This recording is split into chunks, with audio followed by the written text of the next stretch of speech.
My dear friends and students, you are welcome to my YouTube channel English max.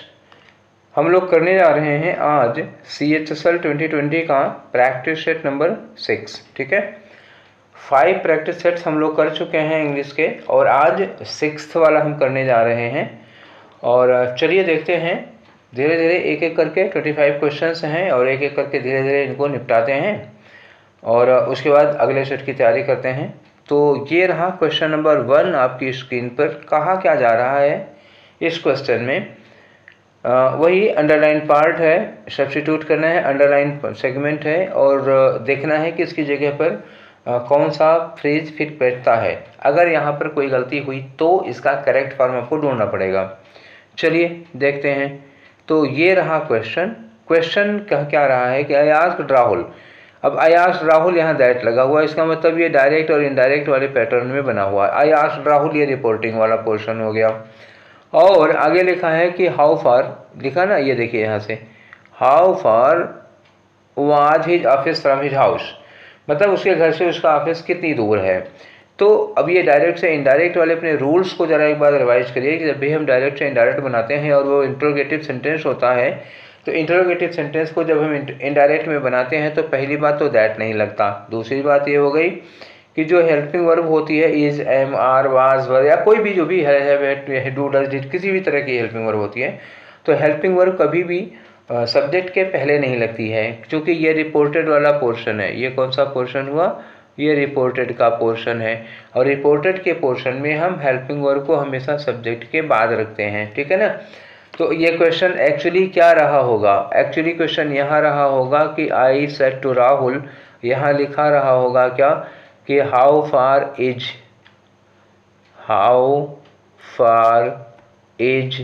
Your office from your home, ऐसे रहा होगा, your office from your home. तो ये जो is your office के पहले लगा है, अब इनडायरेक्ट में ये इसके बाद में चला जाएगा। तो दो चीज़ों पे आपको ध्यान रखना है। क्या दो चीज़ें, कौन कौन सी दो चीज़ें ध्यान रखनी है आपको, देखिए जो दो चीज़ें ध्यान रखनी है, एक तो दैट नहीं लगेगा और दूसरी बात ये जो वाज है, वाज कहाँ चला जाएगा, ऑफिस के बाद में लगेगा। ठीक है, चलिए ढूंढते हैं। तो इसमें दैट लगा है, होगा नहीं, और देन लगा है, होगा नहीं, दो बातें गड़बड़ हो गई। अब ये रहा हाउ फार हिज ऑफिस और वाज देखिए बाद में लगा हुआ है, तो केवल सी वाला ऑप्शन हो सकता है। ठीक है, आगे बढ़ते हैं। एक क्वेश्चन हम लोग कर चुके और दूसरा वाला क्वेश्चन वंस मोर यहाँ खाली जगह भरने को दिया गया है। My new year's dash is to think positive ways. ठीक है ना। तो मेरा नए साल की डैश चीज़ है कि हमेशा, ऑलवेज मतलब हमेशा पॉजिटिव सोचूंगा। तो नए साल पे सब लोग क्या लेते हैं भाई कि हम अब, ठीक है, कुछ लोग नए साल पे एक संकल्प लेते हैं कि हम अब झूठ नहीं बोलेंगे, हालांकि एक चलता नहीं ज़्यादा दिन तक। ये झूठ ना बोलने वाला संकल्प तो कोई ना ही ले भाई, चलेगा नहीं। कुछ लोग कहते हैं अब हम समोसा नहीं खाएंगे, वो बस हफ्ते भर भी नहीं चलता। हो सकता है 1 तारीख को रिजोल्यूशन लिया, शाम तक ही टूट जाए। तो ऐसी कस्में क्यों खाते हैं जो टूट जाती हैं। चलिए अच्छा, तो मेरा नया साल का डैश चीज़ है कि हमेशा पॉजिटिव सोचना। तो नए साल पे हम रिपीटिशन लेते हैं क्या, हमेशा पॉजिटिव रहने का नहीं। क्या लेते हैं, रेजोल्यूशन लेते हैं। रेजोल्यूशन किससे बना हुआ है, एक वर्ब है रिजॉल्व। रिजॉल्व का मतलब संकल्प लेना। तो रिजोल्यूशन क्या हो गया, संकल्प। मैंने नए साल पर एक संकल्प लिया है कि मैं हमेशा पॉजिटिव सोचूंगा। ठीक है, ये थोड़ी देर रहता है, उसके बाद रहता वैसा नहीं है। ठीक है, तो चलिए बताइए। तो रिपीटिशन होगा नहीं, रेजोल्यूशन ठीक है। कन्फेशन मतलब अपनी गलती एक्सेप्ट करना, तो ये होगा नहीं। सेलिब्रेशन, नए साल पे सेलिब्रेशन लिया नहीं जाता, मनाया जाता है। नए साल पे क्या लिया जाता है, रेजोल्यूशन लिया जाता है। आपका आंसर हुआ 2 का बी। चलिए देखते हैं क्वेश्चन नंबर 3 क्या कह रहा है। तो क्वेश्चन नंबर 3 रीड्स, इसकी रिपोर्टेड स्पीच बनानी है आपको। रिपोर्टेड स्पीच मतलब डायरेक्ट है, इनडायरेक्ट में बनाना है। चलिए आते हैं क्वेश्चन पे सीधे। कहा है is the door closed, is the door closed, Alka asked Tarun. Alka asked Tarun ऐसे ही लिखा जाएगा, अलका आस्क्ड तरुण, अलका आस्क्ड तरुण, ये ऐसे ही लिख दिया जाएगा। ठीक है, अब यह इज द डोर क्लोज्ड, फिर मैंने वही कहा कि ये इज कहाँ चला जाएगा, डोर के बाद चला जाएगा और इज का क्या हो जाएगा, वाज, क्योंकि आस्क्ड जो है वर्ब की सेकेंड फॉर्म में है, तो इज का क्या बन जाएगा, वाज, और ये वाज जो है वो द डोर के बाद में लगेगा। ढूंढिए, यहाँ पे इज लगा है, होगा नहीं, यहाँ इज लगा है, होगा नहीं, ठीक है। इन दोनों में एक में, इसमें तो इज वाज पूरा का पूरा गायब ही कर दिया इन्होंने, इज और वाज ही खा गई, ये भी नहीं होगा। एक यही है जिसमें वाज लगा है, वो भी डोर के बाद लगा हुआ है। क्लियर हो गई बात? चलिए, तो आपका आंसर क्या होगा, डी होगा। ठीक है, थोड़ा सा दिमाग लगाइए और आपका आंसर आपकी आंख के सामने इन्होंने खुद ही रख दिया है। Next question one word substitution से रिलेटेड है। ठीक है, क्वेश्चन पढ़िए। क्वेश्चन क्या कह रहा है कि a place in large institution for care those who are ill. ठीक है, तो वो लोग जो बीमार हैं उनकी देखभाल के लिए, उनकी केयर के लिए किसी इंस्टीट्यूशन में एक बहुत जो लंबी चौड़ी सी जगह होती है उसे क्या कहते हैं, तो हैंगर। देखिए, अभी जब हम प्लेसेस के बारे में डिस्कशन कर रहे थे, एक अभी थीमेटिक वोकैब पर हमने प्लेसेस से रिलेटेड कुछ वर्ड्स दिए थे। ठीक है, तो किसी बार CGL या CHSL का ही हम पेपर डिस्कस कर रहे थे, तो उसमें भी आ चुका है ये एक, कि जहाँ हवाई जहाज़ खड़ा करते हैं उस जगह को क्या कहते हैं, तो उसको कहते हैं हैंगर। ठीक है, हॉस्टल क्या होता है, जहाँ बच्चे रहते हैं, पढ़ते हैं, स्टूडेंट्स के रहने की जगह होती है। इन्फर्मरी एक जगह होती है। अभी जब कुछ दिनों पहले 2021 में 22 और 2021 में अभी जो कोरोना की महामारी बहुत भयानक फैली हुई थी, उसमें आप लोगों ने देखा होगा, सुना होगा, भगवान करे देखने की नौबत ना आई हो, अच्छा होगा, कि आप लोगों ने ये सुना होगा कि हॉस्पिटलों में कोविड हाउस बनाए जा रहे हैं। तो अलग से, मतलब यहाँ तक कि कई का तो कॉलेजों में कोविड हाउस बना हुआ था। भाई, कॉलेजों में ऐसे मतलब कमरों में बेड लगा दिए गए थे और वहाँ पर भी मतलब देखभाल हो रही थी ऐसे ही। तो कॉलेजों वगैरह को, होटलों को और गेस्ट हाउसों को ये सब बना दिया गया था मरीजों के लिए कोविड हाउस। तो जो मरीजों के लिए कोविड हाउस बनाया गया था उन्हीं को कहा जाता है इन्फर्मरी। अब इन्फर्मरी जो होता है ज़रूरी नहीं कि हॉस्पिटल में ही हो, ठीक है ना, इन्फर्मरी होती है। अच्छा, एक वर्ड आया डॉर्मिटरी। तो डॉर्मिटरी भी हम आपको बता चुके हैं, जब प्लेसेस का जिक्र कर रहे थे तभी मैंने बताया था। डॉर्मिटरी होती है जो मतलब ऐसे ही लेटने उठने की, ऑफिस वगैरह में थोड़ी देर के लिए आराम करने के लिए इंस्टीट्यूशंस में होती है जगह, आराम करने के लिए, खाना वाना खाने के बाद 1 घंटे के लिए आराम कर लिया। अच्छा, इन्फर्मरी और डॉर्मिटरी में क्या अंतर होगा? इन्फर्मरी बीमार लोगों के लिए होता है और डॉर्मिटरी ऐसे ही मतलब बीमार नहीं हो, ठीक ठाक हो, उनके लिए भी होता है। तो समझ में आ गई? तो आप उसी से समझ लीजिएगा ना। ऐसे ही जब कोरोना फैला था तो स्कूलों में, कॉलेजों में और होटलों में और गेस्ट हाउसों वगैरह में भी बेड वगैरह लगा करके अस्थायी हॉस्पिटल बना दी गई थी, तो उन्हीं को कहा जाता था इन्फर्मरी। क्लियर हो गई बात? चलिए आगे बढ़ते हैं। Question number 5।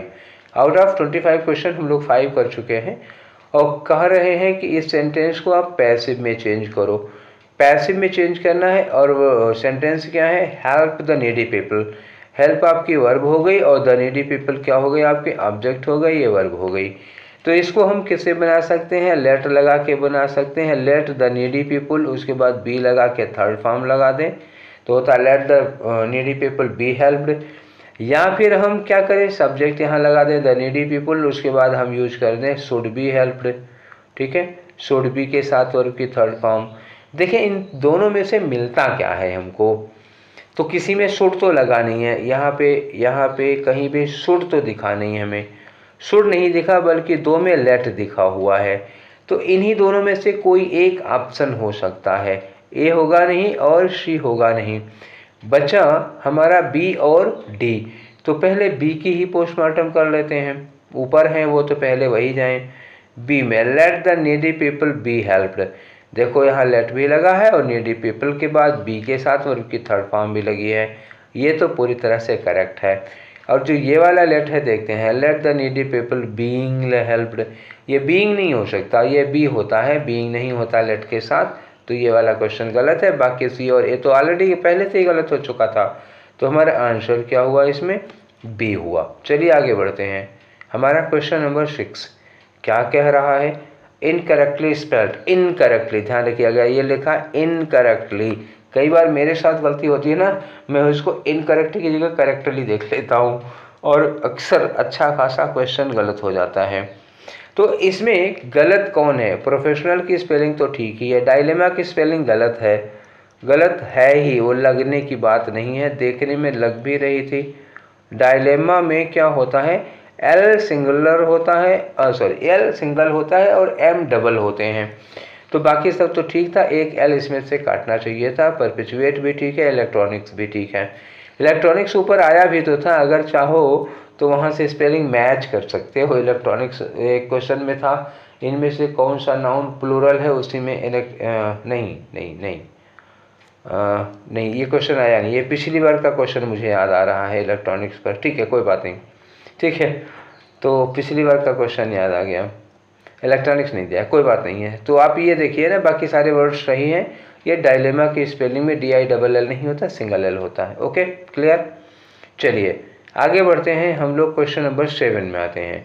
क्वेश्चन नंबर 7 में पूछा क्या है, एंटोनियम पूछा है। एंटोनियम किसका पूछा है? मैग्निफिसेंट का पूछा है। मैग्निफिसेंट का मतलब क्या होता है? बड़ा ही आलीशान, शानदार, ठीक है ना, ये होता है मैग्निफिसेंट। तो मॉडेस्ट क्या होता है? विनम्र होता है, ठीक है, बहुत ही पोलाइट होता है। माइटी का मतलब क्या हुआ? बड़ा ताकतवर होता है, ठीक है। एक होता है ओपुलेंट, दिया हुआ है, ओपुलेंट कहा जाता है अमीर को, ठीक है, या बहुत अधिक मात्रा में। ओपुलेंट को आप ऐसे भी कह सकते हो, अबंडेंट कह सकते हो, ठीक, अबंडेंट, बहुत अधिक मात्रा में, प्रचुर। और ग्रैंडियोस का मतलब होता है शानदार, आलीशान, भव्य, ठीक है ना, क्या होगा? भव्य। एक वर्ड सुना होगा आप लोगों ने, बड़ा भव्य दरबार सजाता, भव्य और शानदार, ये दोनों एक ही चीज़ होती है। तो आपका आंसर क्या होना चाहिए? ग्रैंडियोस, ये रहा आपका आंसर। क्वेश्चन नंबर 8 में आ जाइए। चलिए क्वेश्चन नंबर 8 क्या कह रहा है कि साइनोनियम। साइनोनियम मतलब किसका साइनोनियम दिया है? स्लैक का साइनोनियम दिया है। और स्लैक का मतलब क्या होता है? लापरवाह, केयरलेस। अब लो, केयरलेस आ ही गया तो क्या करें। अब स्लैक की मीनिंग ही वही है, तो हमारे मुंह से भी तो वही न निकलेगा, क्या कर सकते हैं। कीन का मतलब बड़ा उत्सुक होता है, एक्टिव का मतलब बड़ा सक्रिय होता है, लिवली का मतलब बड़ा जीवंत, सजीव सा होगा। और स्लैक का ठीक ठीक साइनोनियम क्या हो गया? केयरलेस हो गया। ठीक है, चलिए बढ़ते हैं अगले क्वेश्चन पर। जब क्वेश्चन सस्ता है तो टाइम क्यों बर्बाद करो, सीधे आ जाओ। एक दिया हुआ है खाली जगह भरने को, क्वेश्चन पढ़ने की जरूरत नहीं। आगे लिखा है we dash the marks of the students on different subjects and compare their performance for the year। क्या करते हैं हम लोग, ठीक है। क्वेश्चन नंबर 9 में देखिए क्या कह रहा है। क्वेश्चन नंबर 9, क्वेश्चन नंबर क्या है? We dash the marks of students on different subjects.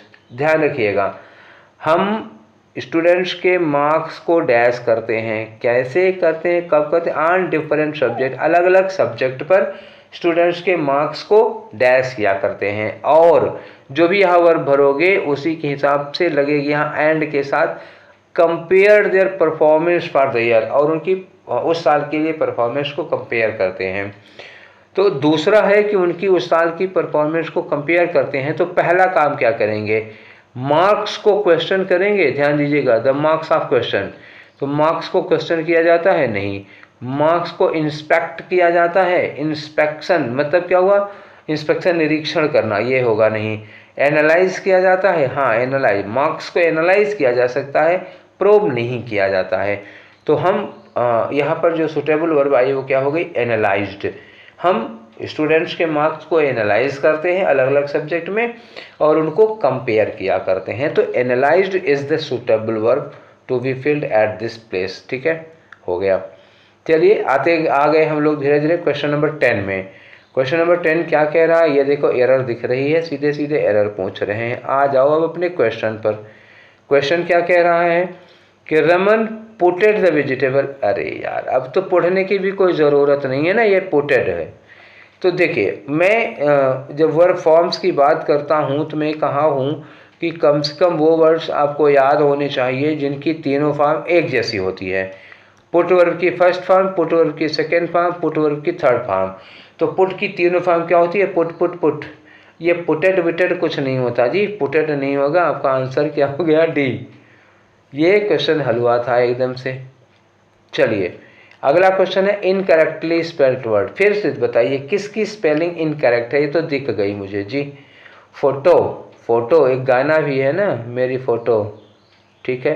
तो फोटो ऐसे होता है, फोटो उसके बाद ग्राफ, ठीक है। फोटोग्राफ होता है, फोटोग्राफ नहीं होता। इसमें सीधे सीधे फोटो भी नहीं लिखा है, फोर्ट लिखा हुआ है। क्लियर हो गया। तो अब का आंसर क्या हो गया, बी हो गया। अब आप कहेंगे ऐसे इतने झटके में कैसे दिख गया। अब हमको दिख ही गया, सीधे वहीं निगाह पहुंची गलत वाले पर, तो हम क्या कर सकते हैं।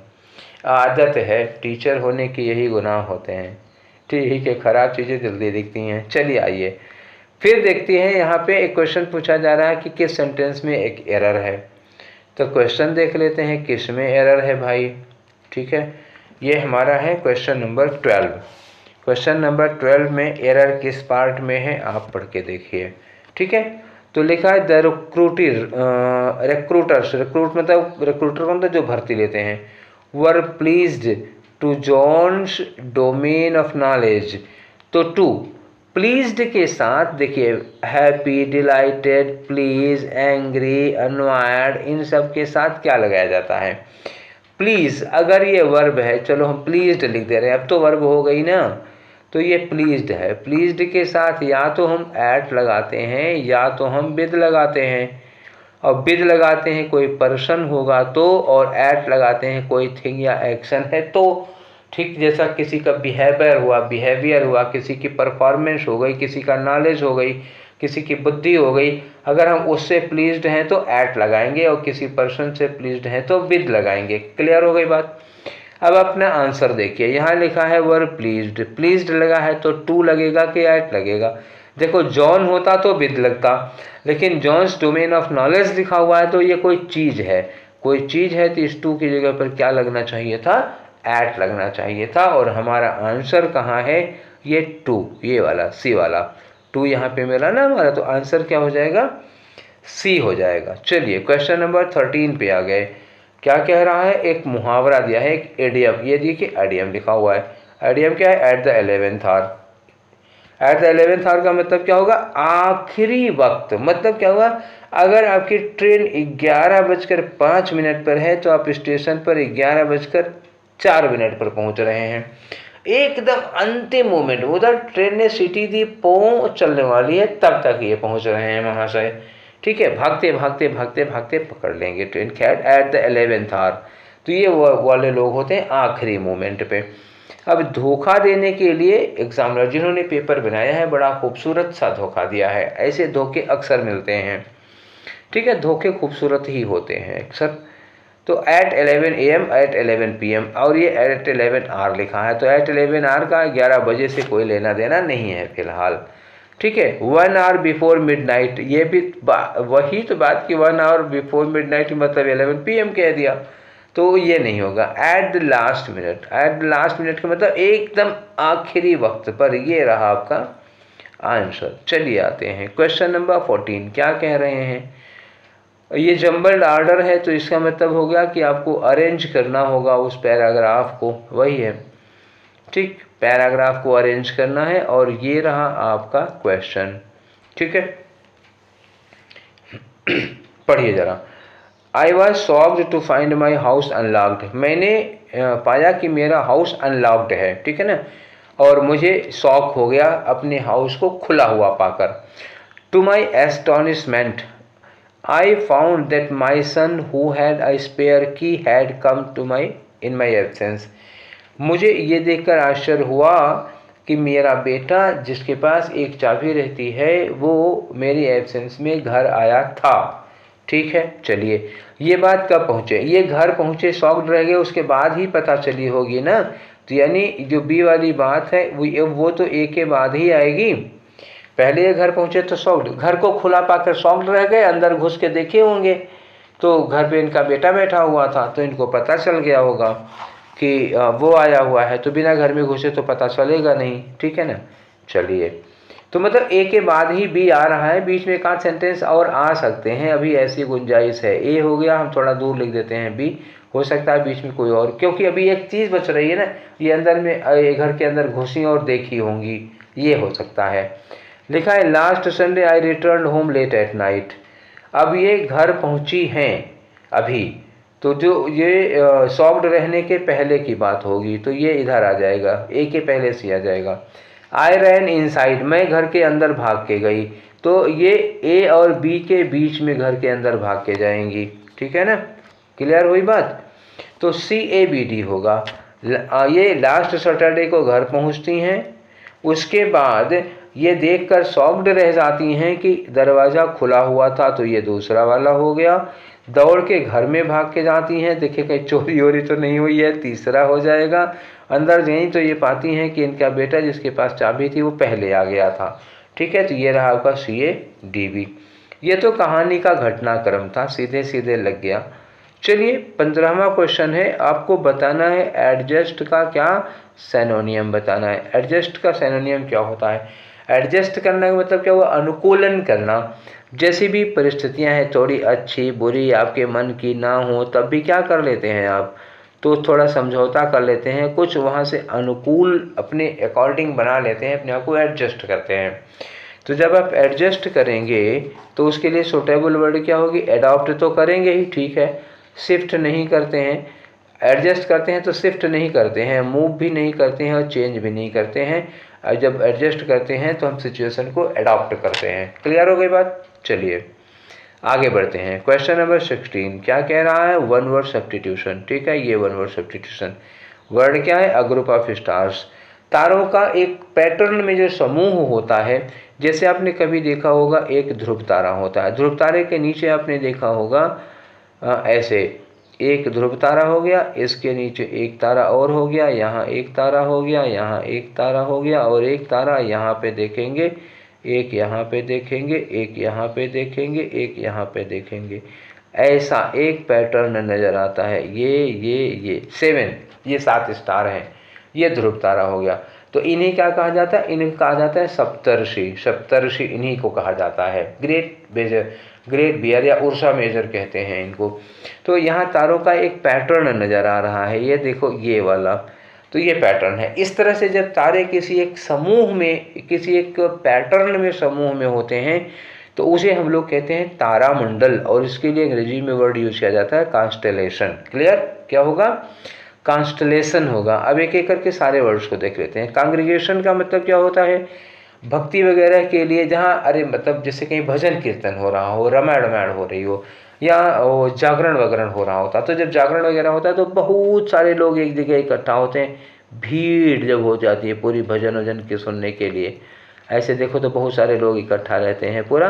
तो जब लोगों की भीड़ जहाँ इकट्ठा होती है, जैसे गंगा नहाने के लिए लोग चले जाते हैं तो लाखों करोड़ों की भीड़ होती है, उस तरह के लोगों को कहा जाता है कांग्रीगेशन, ठीक है। जैसे संडे को चर्च में लोगों की प्रेयर करने की भीड़ लगती है, वो होता है कांग्रीगेशन।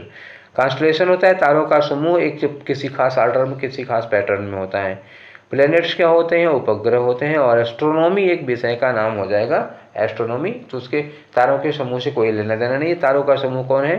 कॉन्स्टेलेशन है, ठीक है। चलिए आगे बढ़ते हैं। क्वेश्चन नंबर 17, और ये रहा आपका क्वेश्चन नंबर 17। क्वेश्चन नंबर 17 क्या कह रहा है? एक अंडरलाइन पार्ट दिया हुआ है, उस अंडरलाइन पार्ट में क्या गड़बड़ी है उसको सब्स्टिट्यूट करना है इम्प्रूव करके, अगर कोई गड़बड़ी हुई तो ये रहा आपका क्वेश्चन क्या लिखा है? Among the applied sciences medicine is one which have given.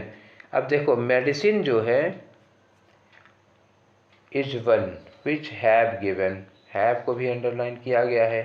हमको इसको अंडरलाइन करने में थोड़ी सी मिस्टेक हो गई भाई। देखो यहाँ सब is one which gave, is one which has given, give तक है ना, तो हमें अंडरलाइन पार्ट यहाँ तक लेना चाहिए था। ये थोड़ा अंडरलाइन करने में कुछ हो गई मिस्टेक, ठीक है। तो अंडरलाइन करने में थोड़ी मिस्टेक हो गई है, समझ जाइएगा आप लोग। तो is one which have given, तो एक वन के लिए ये व्हिच लगा वन के लिए, और व्हिच के लिए हैव लगा, तो एक तो हैव गलत है।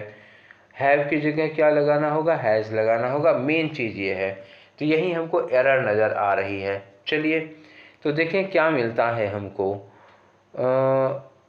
यहाँ पे देखिए लिखा हुआ is the one which gave.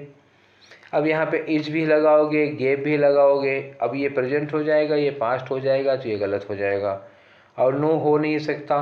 और आर, तो आर मेडिसिन के लिए हम आर तो लगा नहीं सकते, ये मेडिसिन सिंगुलर है, उसके लिए आर नहीं लगाएंगे, ये भी गलत है। इज, मेडिसिन इज वन, एक ऐसा सेक्टर है विच हैज़ गिवन, ये देखिए यहाँ हैज़ गिवन मिला, तो सबसे सुटेबल आंसर इसका कौन सा होगा, ये हो गया सी। ठीक है, क्लियर हो गई बात। चलिए आगे बढ़ते हैं।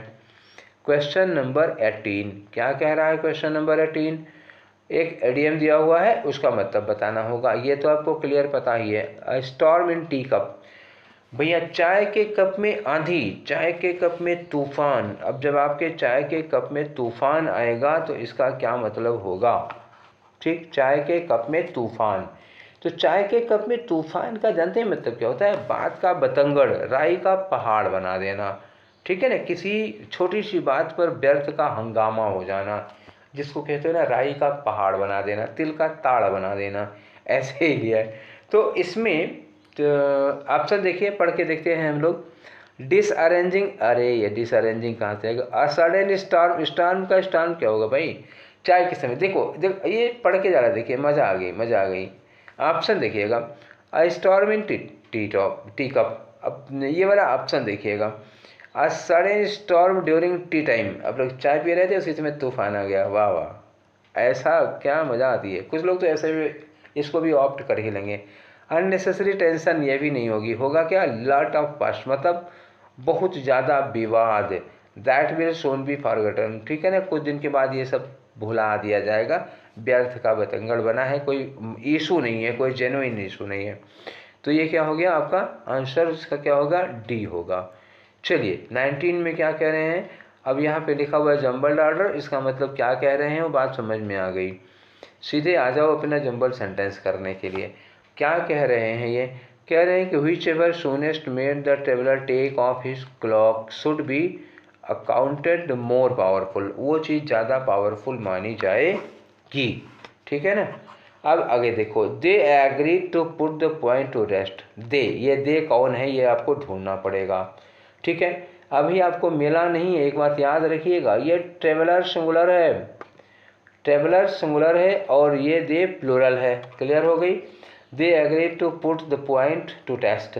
अ dispute once arose between the wind and the sun. ये तो याद है, क्लास 6 वगैरह में एक पोएम थी, हवा और सूरज के बीच में एक झगड़ा हो गई, हवा और सूरज में झगड़ा हुई, उन्होंने कहा कि कौन ज़्यादा ताकतवर है, और फिर इन लोगों में एक फैसला हुआ कि एक यात्री जा रहा था और जो यात्री से कपड़े उतरवा लेगा वही ज़्यादा ताकतवर है। ये एक ऐसी कहानी थी। चलिए सी में है, फिर अब कहानी पढ़ते हैं, अब मज़ा आएगी। A dispute once rose between the wind and sun. Wind और सन में एक बार झगड़ा हो गया, to decide which was stronger of the two, उन दोनों में कौन ज़्यादा ताकतवर है। ठीक है ना। तो हमको ये वाला दे मिल गया। ये दे कौन है, वही सूर्य भगवान है और देव क्या है, वरुण देव हैं। इन दोनों के बीच में झगड़ा हुआ है। चलिए, तो किसी भी हालत में हमारा जो बी है वो सी के बाद ही आएगा, और यहाँ पे ट्रेवलर है। चलो अभी ट्रेवलर देखें कहाँ मिलता है। आगे लेकर the wind began and blew with all his might and sent a blast भेजा, इन्होंने कोल्ड भेजा और फोर्स भेजा। ठीक है ना, तूफान के रूप में बहुत कुछ। ठीक है, तो अब क्या लगाना चाहिए हमको। तो सबसे पहले सी के पहले तो बी आ ही गया है फिलहाल, तो सी बी का क्रम देखें कहाँ है। पहले में सी बी का क्रम है नहीं, दूसरे में भी सी डी भी आ गया, ये होगा नहीं, तीसरे में सी बी मिल रहा है और चौथे में सी डी मिल रहा है, ये होगा नहीं। तो केवल सी और बी से हम अपना आंसर लगा चुके हैं। अगर आप चाहें तो और बताएं। सी बी हो गया तो ठीक है। कहानी क्या हुई, सी से शुरू हुआ कि एक बार हवा में और सूरज में बहस छिड़ गई, कौन ज़्यादा ताकतवर है। दोनों इस बात पर सहमत हो गए, एक टेस्ट होना चाहिए था। सी के बाद बी आया, पहली बात, ये दूसरी बात। उसके बाद क्या होगा, इसके बाद आना चाहिए ए वाला। क्यों, आगे कह रहे हैं कि whichever soonest made the traveller take off his cloak. इनमें ये टेस्ट है ना, टेस्ट क्या था इनके बीच में, टेस्ट ये डिसाइड हुआ था कि उनमें से जो जितनी जल्दी उसका कपड़ा उतरवा लेगा वो ताकतवर है। अब ये डिसाइड होने के बाद डी में आ जाओ। डी में हुआ है कि हवा तूफान भेजी, ओला भेजी, पाला भेजी, कोल्ड भेजा, ब्लास्ट भेजा, क्या क्या नहीं भेजा उसको डराने के लिए, तो चौथे नंबर पे ये आएगा। ठीक है, अब हो गई ना बात। सी बी के बाद ए डी आएगा, डी के पहले ए आना चाहिए। हो गई बात क्लियर, ठीक है। चलिए क्वेश्चन नंबर 20 है। 20 में क्या कह रहे हैं, एंटोनियम पूछ रहे हैं किसका, हज़ार्ड का। और हज़ार्ड का मतलब क्या होता है, खतरा। खतरे का दूसरा वर्ड बताओ, डेंजर। खतरा, ये क्या हो गया, डेंजर। और क्या हो गया, पेरिल। और क्या हो जाता है, जॉपर्डी हो जाता है। जॉपर्डी माने भी होता है खतरा, ठीक है। थ्रेट हो सकता है, थ्रेट माने खतरा। ये ढेर सारे वर्ड हैं और बहुत सारे वर्ड हैं, ठीक है। वोकैब वाली सीरीज में कराएंगे, खतरा पर एक दिन चलेंगे, एक सीरीज बना देंगे ना खतरे पर, ठीक है। चलिए, तो इसका आपको बताना है क्या, एंटोनियम। साइनोनिम बताना नहीं है, तो खतरे का साइनोनिम क्या होगा, एंटोनिम क्या होगा। रिस्क तो साइनोनियम हो गया, पेरिल साइनोनियम हो गया, सेफ्टी सुरक्षा ये एंटोनियम हो गया, और गैम्बल यहाँ कोई लेना देना नहीं है गैम्बल का। तो खतरे का एंटोनिम क्या होगा, सेफ्टी होगा, ठीक है। चलिए आगे बढ़ते हैं। अब ये क्लोज टेस्ट है, देखिए क्वेश्चन नहीं पढ़ेंगे, सीधे आप क्लोज टेस्ट पे आ जाइए। क्या पूछ रहे हैं ये पता है। कह रहे हैं कि everything in Bhutan is chemical free. Bhutan में सब कुछ क्या होता है, केमिकल फ्री होता है। बड़ी अच्छी बात है। All fruits and vegetables are dash originally, सोच लो, जितने भी फूल और फल फ्रूट और सब्जियां होती हैं, आर डैश ओरिजिनली, सब ऑर्गेनिकली, सॉरी गलत बोल दिया, ऑर्गेनिकली। ऑर्गेनिकली मतलब उसमें केमिकल नहीं पड़ता, ऑर्गेनिकली पैदा किया जाता है, जो मुंह से निकल गया पैदा किया जाता है। तो 21 पे क्या होगा, पैदा किया जाता है। So whatever you buy, तो आप जो कुछ भी खरीदेंगे, इज डैश फार्म प्रोड्यूस्ड, ठीक है ना, तो वो खेत में, वहीं खेत से ही प्रोड्यूस हुआ होता है। द डैश ऑफ पॉपुलेशन, करें the dash of population indulge in farming. तो जो डैश ऑफ पॉपुलेशन है, मतलब आगे मिलेगा ऑप्शन में कि वो जो पॉपुलेशन का पोर्शन होता है, इंडल्ज इन फार्मिंग, सब लोग खेती में जुटे होते हैं। फॉर डैश सेज, ठीक है, फॉर डैश सेज, सेज में टैक्सी ड्राइवर कर्मा, अब इनका नाम है कर्मा काइम, तो ये इनके टैक्सी ड्राइवर ने इनको ये बात बताई थी। अब ये बात कैसे बताई थी, इसके लिए दो चीज़ देखिए, यहाँ पे क्या लगा, इन्वर्टेड कामा, और कहाँ ख़त्म हो रहा है, इन्वर्टेड कामा। तो ये सारी बातें क्या है, इन्वर्टेड कामा में लिखी हैं। सेज में टैक्सी ड्राइवर कर्मा, इसने इनके टैक्सी ड्राइवर ने बताया था, फिर इन्वर्टेड कामा लिखा है।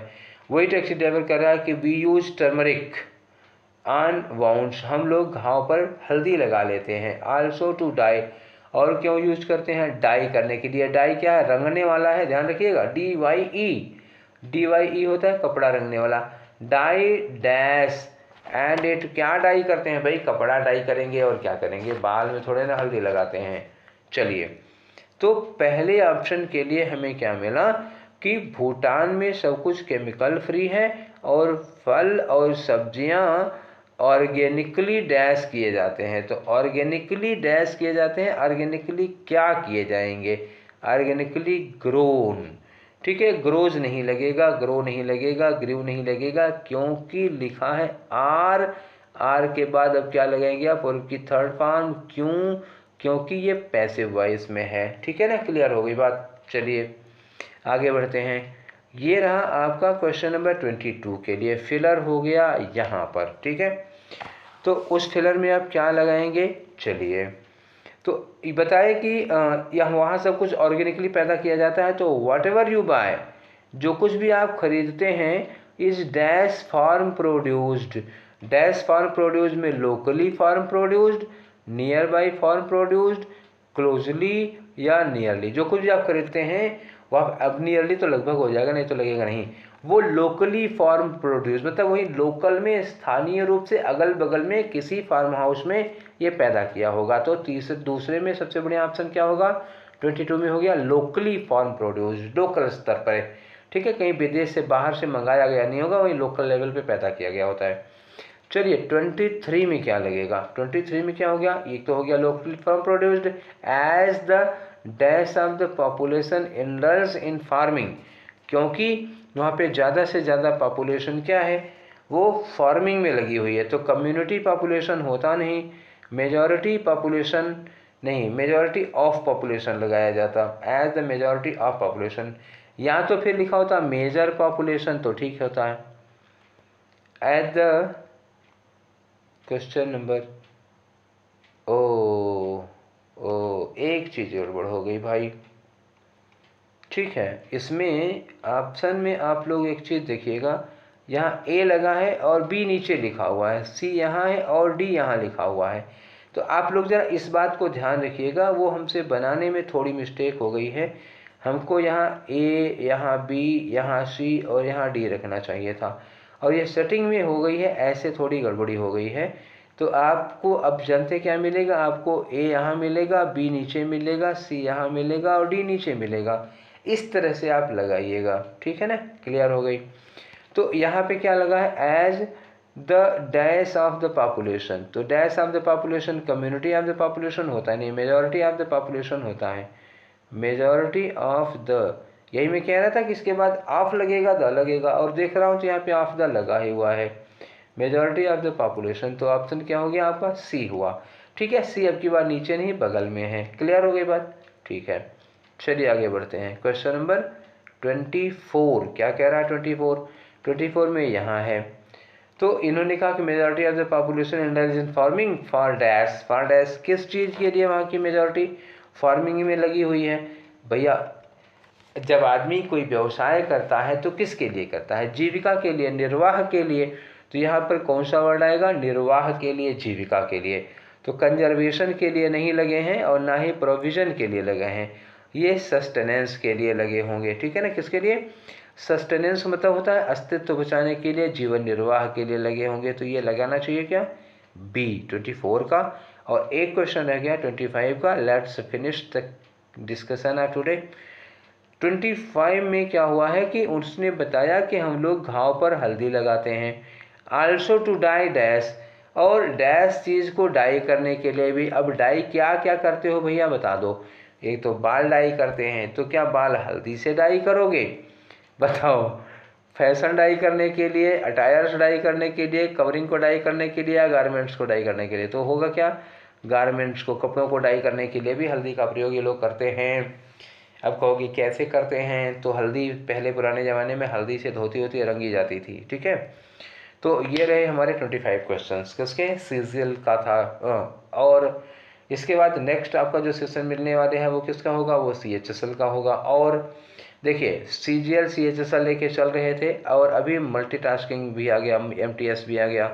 तो अब इसी में हफ्ते भर में ही आपको सीजीएल का, सीएचएसएल का, देखो गड़बड़ हो जा रहा है, सीएचएसएल का प्लस मल्टीटास्किंग, अब एमटीएस के भी प्रैक्टिस सेट्स मिला करेंगे। ठीक है, तो आज का सेशन यही वाइंड अप करते हैं, फिर हम लोग मिलेंगे सीएचएसएल के नेक्स्ट सेशन के साथ। Till then take care, thank you.